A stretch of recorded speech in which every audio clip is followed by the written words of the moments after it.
video is about how to count, or how to recognize your increases and decreases so you can count between increase and decrease rows without using a row counter. Say if you had a pattern where like you were shaping the edge of a sweater, or maybe the raglan shaping, or the edge of the thumb gusset of a mitten, where you would have to increase every 2 or 3 or 4 rows.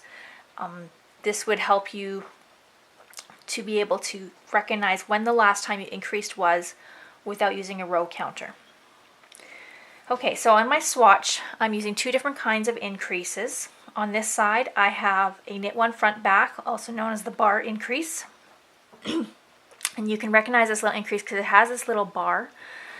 This is the right leaning bar increase. So the new stitch is created here, whereas your original column keeps going up there.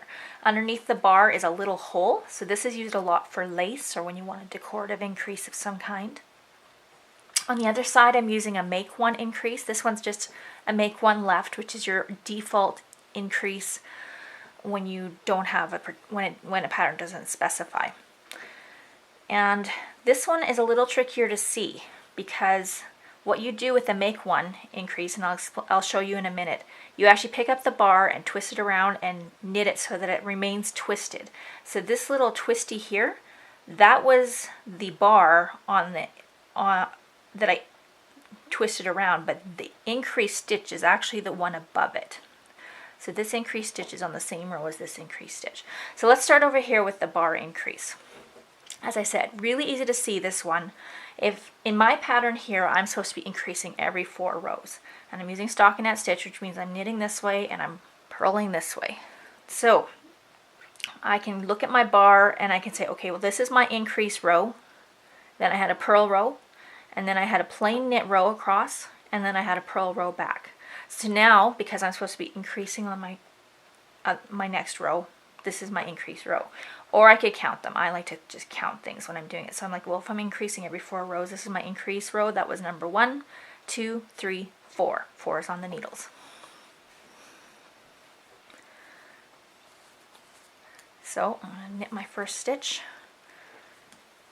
for my selvage. And then I'm doing my knit one, front, back, increase. And there I go. There's my little bar, so I can count again just to be sure. This was my increase row here. I can even go to the partner stitch beside it. 1, 2, 3. Sorry, 1, 2, 3, 4. That one's a little tricky to see because I just used up a bunch of yarn, so it's tightened it up. And then the 4th row, now I'm on my knit row with the increases again. It's a little easier to see once we get past it.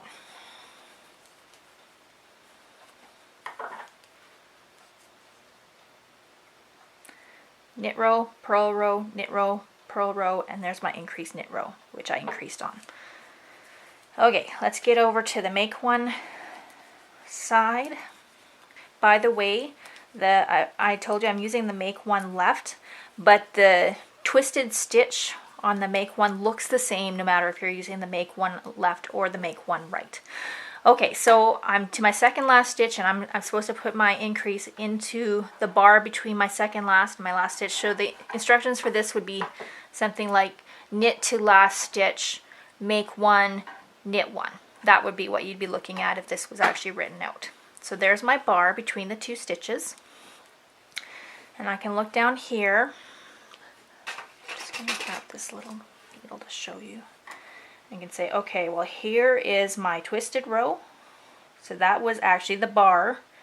That is not the one I count. I need to count the stitch that went into the bar as my increased stitch. So that would be number 1, the increased row. This is number 2, the purl on the way back, which I would flip over and do, of course. Then number 3, which is the plain knit row. And number 4, which was the purl row back, and now I'm on my increase row again, which is on my needles. So I'm going to pick up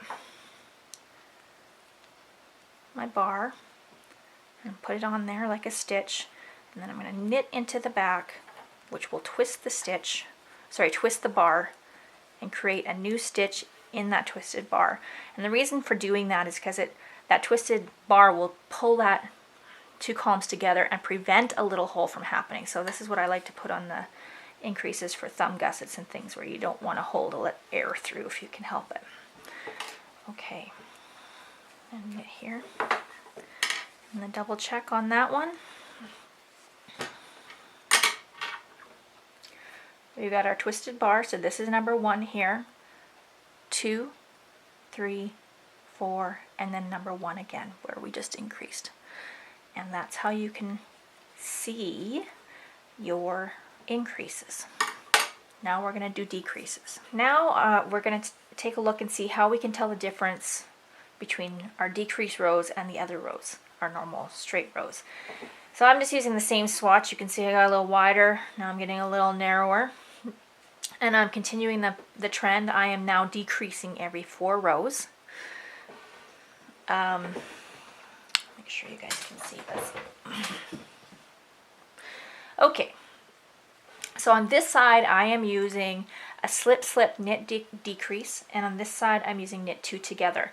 And what this would do is it would keep my 2 outside columns of stitches intact, and we're going to be making the ones in the middle disappear. They're going to be absorbed into the second column of stitches on either side. Basically, you're just looking for the row your column disappeared on, and you can see right here I have got my row disappearing. I've got 2 stitches laid over top of each other, and then they're looped around the 1 stitch above them.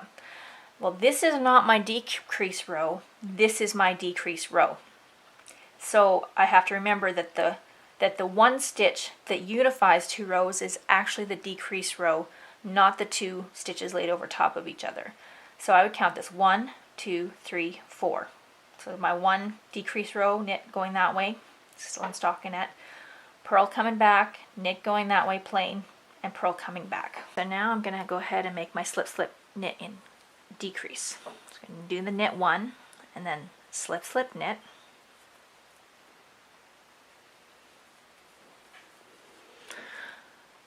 And you can see now I've got these 2 stitches wrapped around my decrease stitch, so that's how I know that this is the decrease row, the one above it, not the ones with the double stitches. So the instructions on the knit 2 together side would be something like knit to the last 3 stitches, knit 2 together, knit 1.